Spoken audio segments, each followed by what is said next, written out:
Hello साथियों, आज है 28 मार्च और आज हमारे रेलवे ग्रुप डी मैटर की डेट लगी हुई थी। इस पे एक नई अपडेट है, सारे 10th पास स्टूडेंट्स के लिए बहुत इंपॉर्टेंट अपडेट है।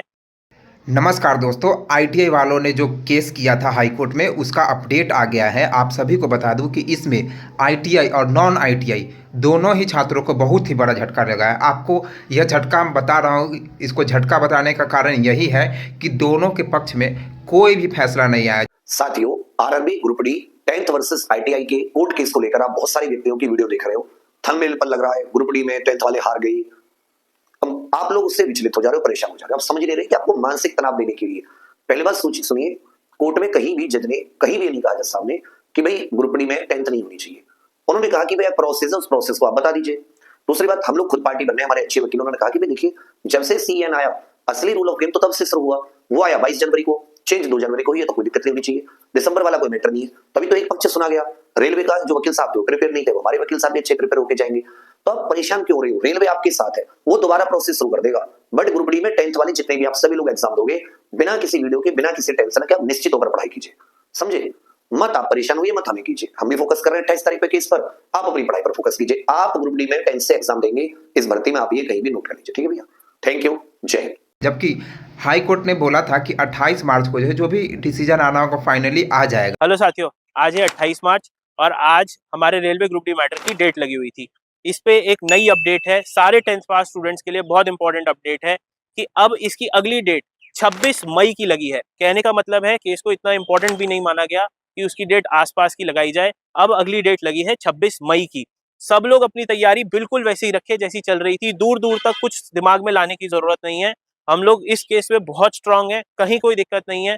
एक अपडेट और है कि हमने हमारे जितने 10th पास छोटे बड़े बहन भाई हैं, उन्होंने इम्प्लीडिंग एप्लीकेशन और लगा दी थी, जिसका मतलब है हमने जज साहब से बोला था कि जज साहब प्लीज हमारी बात सुने बिना कोई भी जजमेंट इस बात पे ना दिया जाए, क्योंकि अभी तक सारा केस एक तरफ से लड़ा जा रहा था और जिस पे सबसे ज्यादा फर्क पड़ना है उसकी बात सुने बिना कैसे केस की कोई भी आप जजमेंट पे पहुंच सकते हैं। तो कोई भी इधर उधर की वीडियो ना देखें, सिर्फ अपना ध्यान पढ़ाई पे लगाएं और अगर हमसे कुछ और मदद चाहिए तो कमेंट कर दें। धन्यवाद। लेकिन उन्होंने जो है कोई फाइनल डिसीजन नहीं दिखाया और इस डिसीजन को जो है उन्होंने सुरक्षित रख करके और बताया कि 26 मई को इस पर फैसला सुनाया जाएगा। और उधर से आपको बता दें कि सरकार की तरफ से जो है उसमें कोई भी जो है उधर से रिप्लाई नहीं आया। इस फैसला को इसलिए आगे बढ़ा दिया गया है। और इसमें जैसे कि सरकार से पूछा गया था, जवाब में पूछा गया था कि आईटीआई आपने जब शॉर्ट नोटिस में जब जारी किया कि आईटीआई लागू होगा तो फिर आपने आईटीआई क्यों नहीं निकाला, आईटीआई पर भर्ती क्यों नहीं निकाला। और दूसरी तरफ आपको बता दें कि इधर जो है सारे रेलवे की जो गलतियां आप बता दें आपको कि पहले जब 2019 में जब वैकेंसी आई थी तो उस समय जो शॉर्ट नोटिस में निकाला गया उस समय तो आईटीआई लगा दिया था, लेकिन भारी मात्रा में जो विरोध हुआ था इसलिए जो है रेलवे उसको उस समय हटा दिया था। लेकिन बोला था कि अगली बार जो ये वैकेंसी आएगी उसमें आईटीआई होगा। लेकिन आईटीआई में जो है 20 लाख कैंडिडेट भरेंगे मैक्सिमम और नॉन आईटीआई में जो है 80 लाख कैंडिडेट होगा। तो सरकार जो है ये अपने ऊपर जो है ये मोलना नहीं चाह रही थी कि 80 लाख जो है हमारे विरोध में आ जाए।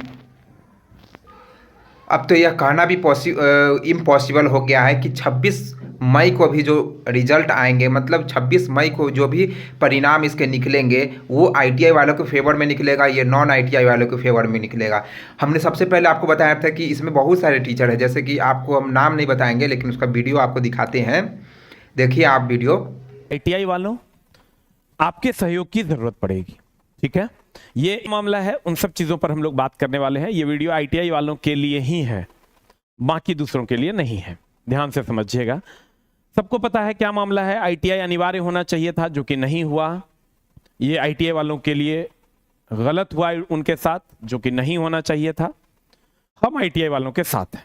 मेरे चलते हैं कि आपके सहयोग की क्या जरूरत पड़ेगी और अभी चल क्या रहा है। अभी चल क्या रहा है वो मैं आपको बता दूं कि AITO नाम की एक संस्था है, AITO, जिनसे हम भी जुड़े हुए हैं। ऑल इंडिया टेक्निकल ऑर्गेनाइजेशन, जिनके सेक्रेटरी जो है जनरल सेक्रेटरी गौरव जयराम जी है। ऑर्गेनाइजेशन इस केस में पिटिशनर है, ठीक है। वो ऑल इंडिया टेक्निकल ऑर्गेनाइजेशन इस केस में पिटिशनर है। उन्होंने पिटिशन फाइल किया है और हम लोग सब आपस में, सभी टीचर्स और वो लोग और भी बहुत सारे लोग जो टेक्निकल बच्चों के हित में खड़े हैं, वो लोग इस लड़ाई को लड़ रहे हैं। ठीक है। तो दोस्त मेरे, अब मामला क्या है, जब मामला कोर्ट में गया है तो कोर्ट में गया है तो आपको भी पता है कोर्ट का चक्कर क्या होता है। उसके बाद फिर चीज़ें और आगे जाएंगी, plan A, plan B, plan C भी, सब चीज़ें तैयार हैं। हमारी भी उनसे बहुत देर तक मीटिंग हुई है। जो AITO के जो हेड हैं उनसे भी बहुत देर तक बातें हुई है। तो चीज़ें जो निकल कर आई हैं कि बहुत सारे हेल्प की ज़रूरत है।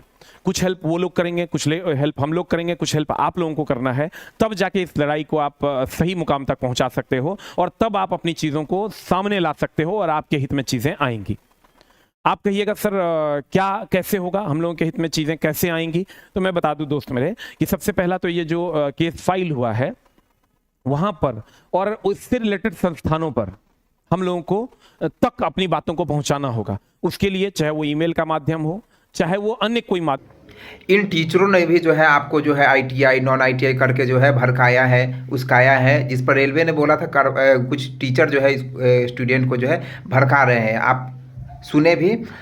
तो इस प्रकार के टीचर का कभी भी सहारा नहीं लेना चाहिए, क्योंकि वो जो है छात्रों को जो है दिशा निर्देश जो है करते हैं, तो गलत तरीके से दिशा निर्देश करते हैं। ITI वालों नॉन ITI वालों करके वो अपने व्यूज बटोरने के फेर में लगे हुए रहते हैं। दोस्तों आपको बता दें कि उनका वो प्रचार करने का माध्यम बन गया है। और दूसरी नंबर बात बता दें कि हम ITI वालों नॉन ITI वालों दोनों के फेवर में रिजल्ट नहीं आया है। और जब भी रिजल्ट अगर ITI वाले को फेवर में अगर आ गया तो नॉन ITI वाले फिर केस करेंगे। क्यों केस करेंगे? क्योंकि जब कोई भी भर्ती आता है, आपने फॉर्म भरवा लिया, नोटिफिकेशन जारी किया, फॉर्म भरवा लिया, उसमें ITI नॉन ITI दोनों भर लिया और आपने पहले अलग पोस्ट नहीं दिए, फिर आप अभी जो है फिर बाद में जो है दूसरा फैसला आएगा। तो इसमें दोनों की तरफ से जो है गलतियां तो रेलवे मंत्रालय की तरफ से हुई है, क्योंकि वो एक ही बार में ITI जारी कर देता, कोई दिक्कत नहीं था। लेकिन वो दोबारा में ये पहले जो है झगड़ा मोहल्ला नहीं चाह रहा था। मतलब समझिए कि स्टूडेंट के बीच में ही जो है ये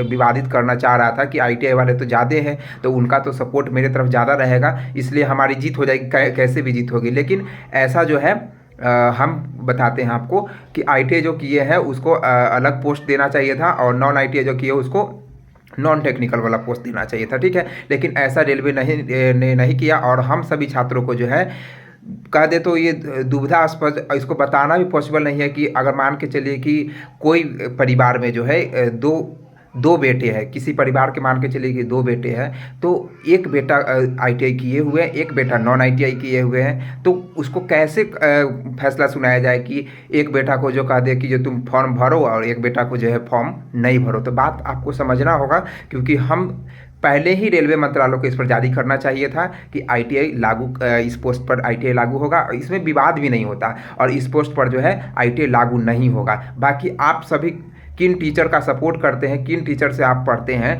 वो तो आपकी बात है, लेकिन हम आपकी बातों को हस्तक्षेप नहीं करेंगे। लेकिन वैसे टीचर को हमेशा साइड रखना चाहिए जो इस विवाद में आकर के आप सभी को जो है कहते हैं कि ITI लागू होना चाहिए, वो केस करवाते हैं, जो भी करते हैं। इस केस हुआ ना, ITI वाले ने केस कर दिया, क्यों केस किया, इस पर भी तो समझने वाली बात है कि टीचर ने इतने सारे बात को बताया, उन्होंने कभी ये नहीं बताया कि जो हम सभी को एक साथ आकर के मिल करके लड़ना चाहिए और इस वैकेंसी को आगे बढ़ाना चाहिए। जैसे कि 32,000 वैकेंसी है, तो 1 करोड़ छात्र भरेंगे और हम सभी जब पार्टनर जो होते हैं, रूम पार्टनर होते हैं, चाहे कोई भी हो, घर के पड़ोसी होते हैं, तो उनको बोलते हैं, एक ही बात बोलते हैं कि ITI कर लो तुम्हारा नौकरी, इस तरीके की बातें हम बोलते हैं। लेकिन किस बेसिस पर बोलते हैं? अगला को भी आप चाहते हैं, इसका मतलब कि नौकरी लग जाए। तो अगर चाहते हैं कि जो दूसरे का भी नौकरी लगे, तो आप लोग को अपने आपस में विरोध नहीं करना चाहिए था और वैकेंसी बढ़ाने के लिए आप लोगों को इस पर लड़ाई लड़ना चाहिए था।